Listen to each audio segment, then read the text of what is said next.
President Trump's policies are challenging the US dollar's dominance, sparking financial uncertainty.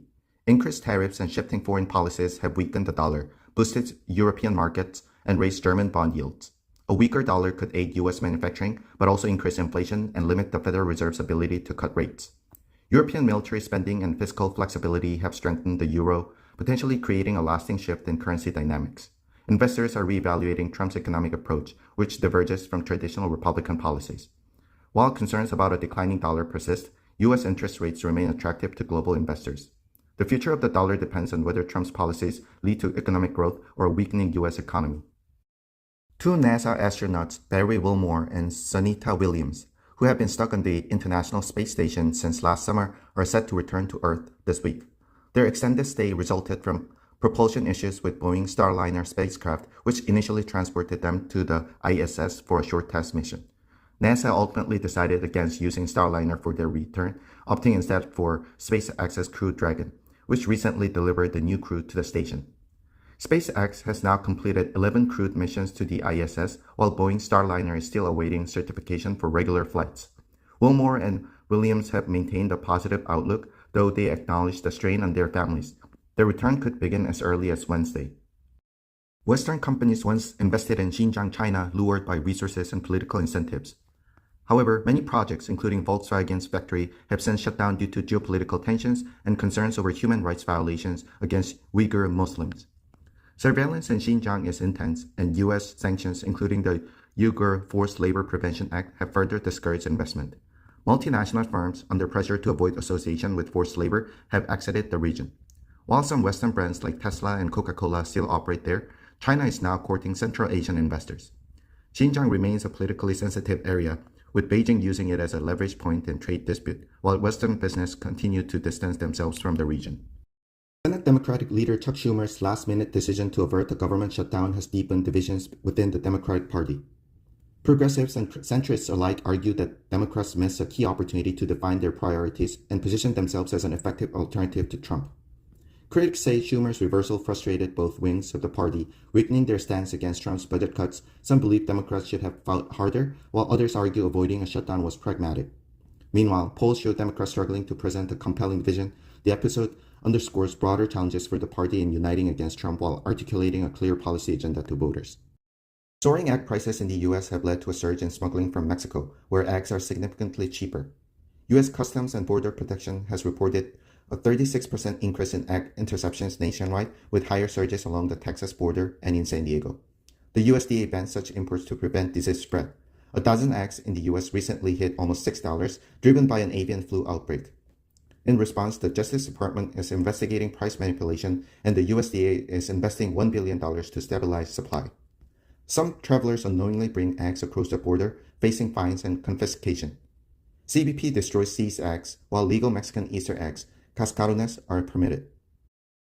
Consumers and businesses are growing increasingly anxious about the economy, leading to reduced spending on travel, dining, and discretionary purchases. Consumer confidence has dropped sharply, with fears of inflation, layoffs, and financial instability taking hold.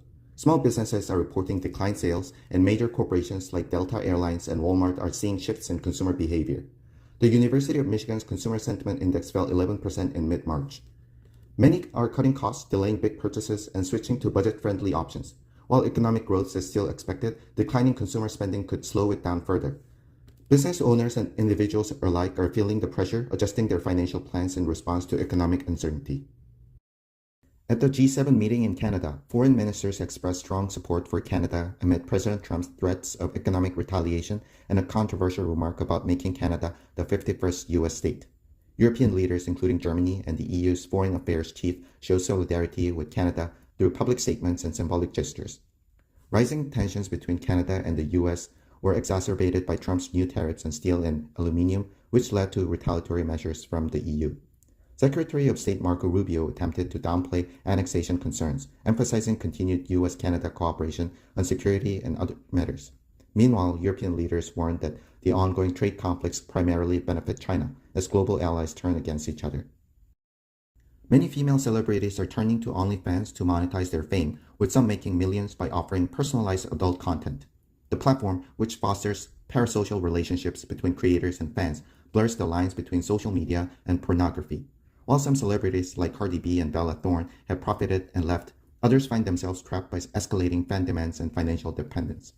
The platform's business model encourages audience-driven content escalation, sometimes leading to creators feeling objectified or pressured into increasingly extreme material. Ultimately, OnlyFans raises concerns about the long-term personal and cultural consequences of commodifying intimacy and celebrity. President Trump described discussions with Russia about ending the Ukraine war as productive, while the Kremlin expressed cautious optimism about a resolution. However, Russian President Vladimir Putin rejected an immediate ceasefire, citing Russia's battlefield gains but remained open to negotiations. Trump claimed he urged Putin to spare surrounded Ukrainian soldiers, though reports dispute the extent of their encirclement. The Kremlin confirmed a late-night meeting between Putin and Trump's envoy, indicating ongoing diplomatic efforts. The G7 urged Russia to accept a ceasefire and warned of potential sanctions if Moscow refused. Despite diplomatic talks, Russia continues to advance militarily, giving it little incentive to halt the fighting. Representatives of Donald Trump's family have been in talks to take a financial stake in Binance US, while Binance founder Changpeng Zhao has been seeking a pardon for his 2023 guilty plea. The discussions began after Binance approached Trump allies as part of a plan to re-enter the U.S. market following its legal troubles. It remains unclear if the Trump family's involvement would be contingent on a pardon, but possibilities include investment through World Liberty Financial, a Trump-backed crypto venture. Binance previously settled U.S. charges with a $4.3 billion fine and saw its U.S. arms market shape plummet. Zhao, who served 4 months in prison, remains the majority shareholder and resides in Abu Dhabi.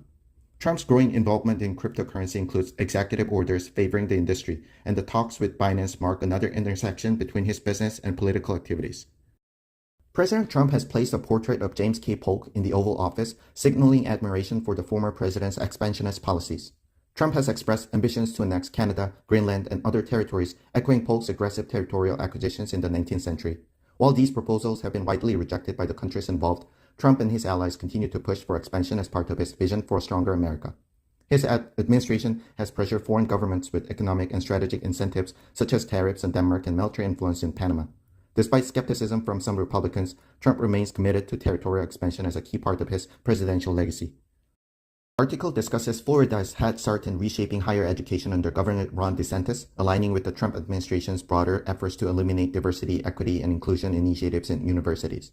New state laws have led to changes in university curricula, eliminating certain courses and requiring a focus on Western civilization, while also banning political or social activism on campuses.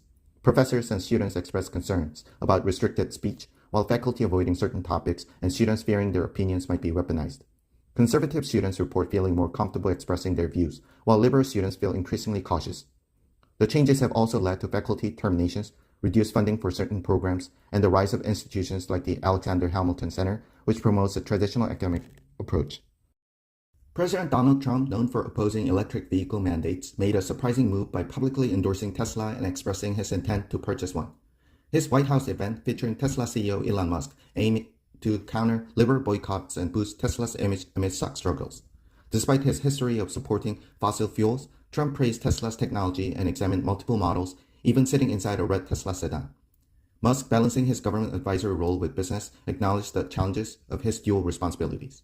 While Trump promoted Tesla, he rejected the idea of a steering wheel-free model, emphasizing his preference for traditional cars. During the early weeks of Trump's second term, major stock indexes, including the S&P 500, have suffered their worst start since 2009, dropping 7% due to trade war concerns and economic slowdown. Many investors who supported Trump expected continued market growth, but are now facing declines in their 401k balances, while some losing tens of thousands of dollars. While some believe Trump's economic policies, including tariffs on Mexico and Canada, will lead to long-term gains, others worry they may cause a recession or a stagflation. Investors are divided, with some diversifying their portfolios to hedge against market volatility, and others remaining optimistic about an eventful rebound. Despite market concerns, Trump supporters argue that his policies will ultimately strengthen the economy, while critics express skepticism over his promises and approach. The Trump administration is adopting a liquidationist economic approach, cutting government spending and raising tariffs, believing it will lead to long-term growth despite short-term economic pain. This marks a shift from Trump's earlier market-friendly policies, raising uncertainty among investors who previously relied on the so-called Trump put to cushion market downturns. Stock markets have reacted negatively, with the S&P 500 and Nasdaq experiencing significant declines, while European markets have benefited from increased government spending. Critics argue that historical examples, such as post-Great Depression austerity and European budget cuts, suggest that such policies could harm the economy rather than spur investment. While some Wall Street analysts see potential long-term gains, investors remain skeptical, fearing that the Trump administration's economic strategy may not deliver the expected benefits. Stricter U.S. immigration policies under the Trump administration have forced many migrants, especially Venezuelans, to abandon their journey north and return south through Panama and Colombia. Many face exhaustion, financial hardship, and exploitation by smugglers as they navigate the difficult journey home. Panama is adjusting its migration policies by deporting migrants with U.S. consular funding and working with international organizations to manage the increasing flow of returnees. Criminal groups, such as the Gulf Clan in Colombia, continue to profit by charging migrants for transportation and other services. Despite setbacks, some migrants like Hector Ferrer seek stability in other South American countries rather than returning to Venezuela. President Trump and his advisors have indicated a willingness to tolerate economic disruptions, including trade uncertainty and market volatility, as they push for tariffs and spending cuts.